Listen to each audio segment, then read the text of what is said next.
Assalamualaikum warahmatullahi wabarakatuh. Perkenalkan, nama saya Amr Septiawan, NIM 34190112. Saya dari kelas Produksi Penerbitan Pers A, semester 4, Prodi Komunikasi dan Penyiaran Islam, IAIN Negeri Pekalongan, dengan dosen pembimbing Bapak Kuswandi MPDI. Nah, langsung saja berikut jawaban soal ujian akhir semesternya. Langsung cekidot.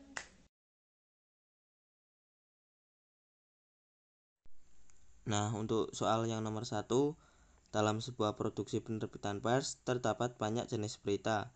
Jelaskan masing-masing jenis berita dan jabarkan. Untuk jenis berita, yang pertama ada berita langsung, straight news. Berita langsung atau sering juga disebut dengan straight news merupakan berita apa adanya yang ditulis secara singkat dan lugas. Berita langsung ini biasanya ada pada halaman depan surat kabar dan biasanya juga menjadi headline atau berita utama. Struktur pada berita langsung pada umumnya mengacu pada struktur piramida terbalik, di mana penulisan berita dimulai dari informasi yang paling penting, agak penting, dan seterusnya. Bagian paling penting diletakkan di awal atau biasa disebut lead. Bagian kepala atau pada berita alinea pertama. Susunan berita ini dapat mengefisienkan pembaca dalam membaca berita, di mana mereka dapat langsung menemukan inti dari berita tersebut. Berita langsung terbagi menjadi dua macam, yakni hard news dan soft news. Hard news sendiri merupakan berita yang harus cepat diberitakan, karena berita ini cepat basi atau bisa dikatakan juga tidak menarik jika tidak langsung diberitakan. Adapun ciri-ciri dari hard news diantaranya adalah bersifat aktual, yakni menjadi perbincangan masyarakat yang sedang terjadi. Kemudian ada soft news. Soft news sendiri merupakan berita ringan yang tidak mengutamakan unsur penting namun berkaitan dengan sesuatu yang menarik. Misalnya saja pengambilan dari sisi lain sebuah berita.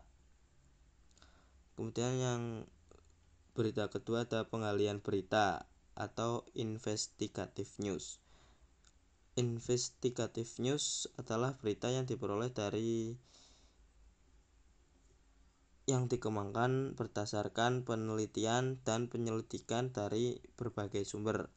Disebut penggalian karena wartawan melakukan penggalian berita dari berbagai pihak dan melakukan penyelidikan langsung ke lapangan yang bermodalkan dari data mentah atau berita singkat. Pada umumnya berita ini disajikan dalam bentuk atau format feature. Kemudian jenis berita yang ketiga ada pengembangan berita atau depth news. Depth news sendiri merupakan bentuk dari pengembangan berita yang sudah pernah muncul. Berita ini bermula dari sebuah berita yang belum selesai pengungkapannya dan bisa dilanjutkan kembali. Kemudian jenis berita yang terakhir ada feature atau human interest news. Feature sendiri merupakan sebuah karangan khas yang menuturkan fakta, peristiwa atau proses disertai penjelasan riwayat terjadinya. Feature tidak selalu mengikuti rumus 5W+1H. Umumnya feature lebih mengedepankan why dan how sebuah peristiwa. Jenis-jenis feature berita isinya lebih banyak mengandung unsur berita berhubungan dengan peristiwa aktual yang menarik. Biasanya feature ini merupakan pengembangan dari sebuah straight news. Kemudian feature artikel isinya lebih mengandung dari segi sastranya. Biasanya berasal dari berita yang sudah tidak aktual lagi atau berkurang aktualitasnya. Kemudian soal yang nomor 2, di tengah disrupsi perkembangan pers, lahirlah media online. Bagaimana teknis dan syarat pendirian pers online? Untuk teknik dan syaratnya, pendirian pers dalam pasal 1 ayat 2 UU Pers, perusahaan pers adalah badan hukum Indonesia yang menyelenggarakan usaha pers meliputi perusahaan media cetak, elektronik, dan kantor berita, serta perusahaan media lainnya yang secara khusus menyelenggarakan, menyiarkan, dan menyalurkan informasi. Kemudian pada pasal 9 ayat 2 UU Pers, setiap perusahaan pers harus berbentuk badan hukum Indonesia. Namun sayangnya tidak dijelaskan lebih lanjut mengenai badan hukum. Seperti apa yang harus dipilih, apakah PT, yayasan, atau koperasi. Tapi pada ranah praktik perusahaan pers lebih banyak memilih bentuk badan hukum PT. Antara lain yang diperlukan pengesahan dari Menteri Hukum dan HAM, syarat domisili, NPWP, SIUP, TDD, dan izin teknis lainnya dari departemen jenis terkait. Jadi untuk mendirikan sebuah media pers online harus sesuai dengan ketentuan perundang-undangan, yaitu salah satunya berbadan hukum. Selain itu, dalam pelaksanaan kegiatan jurnalistik, perusahaan pers juga harus tetap mengacu pada UU Pers, Kode Etik Jurnalistik, serta pedoman yang ditetapkan oleh Dewan Pers. Kemudian soal yang nomor 3.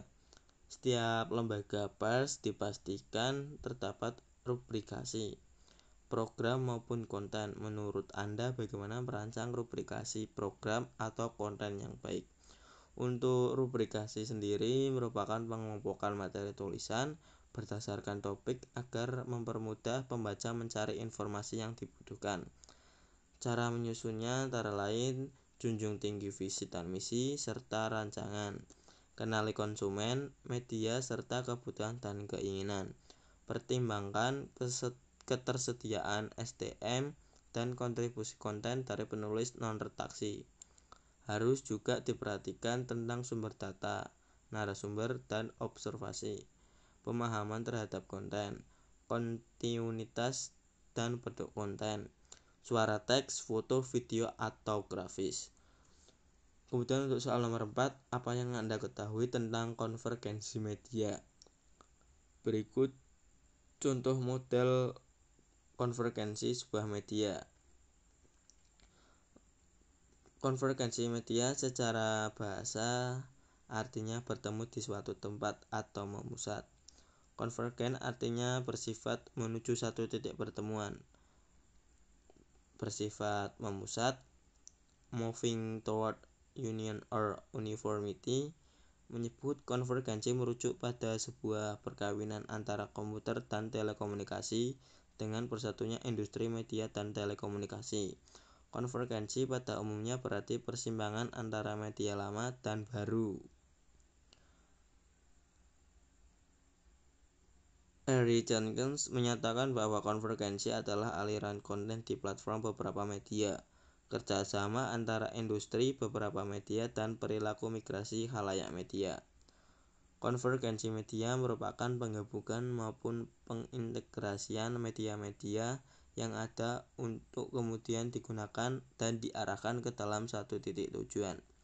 Konvergensi media pada umumnya biasa merujuk pada perkembangan teknologi komunikasi digital yang dapat dimungkinkan adanya konvergensi jaringan. Contoh konvergensi media yaitu surat kabar harian Kompas yang mengeluarkan surat kabar dalam bentuk digital dengan nama kompas.com dan detik.com, bahkan setelah mengubah format penerbitannya menjadi format digital. Kemudian untuk soal nomor 5, dalam mendirikan sebuah lembaga pers telah diatur ketentuannya dalam UU Nomor 40 Tahun 1999. Apa saja yang harus dipenuhi dalam mendirikan sebuah lembaga pers? Yang harus dipenuhi dalam mendirikan sebuah lembaga pers antara lain perusahaan pers harus bentuk badan hukum Indonesia. Perusahaan pers memberikan kesejahteraan kepada wartawan dan karyawan pers dalam bentuk kepemilikan saham dan atau pembagian laba bersih serta bentuk kesejahteraan lainnya. Perusahaan pers wajib mengumumkan nama, alamat, dan penanggung jawab secara terbuka melalui media yang bersangkutan. Khusus untuk penerbitan pers ditambah nama dan alamat percetakan. Perusahaan pers dilarang membuat iklan yang berkaitan dengan merendahkan martabat agama atau mengganggu kerukunan antar umat beragama. Dilarang membuat iklan minuman keras, narkotika, psikotropika, dan zat adiktif lainnya. Dan tidak boleh ada iklan peragaan wujud rokok atau penggunaan rokok.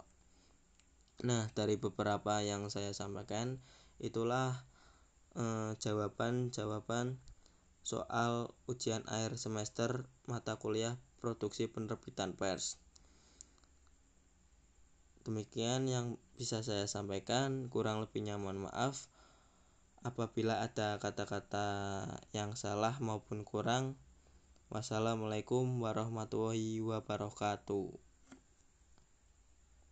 Terima kasih.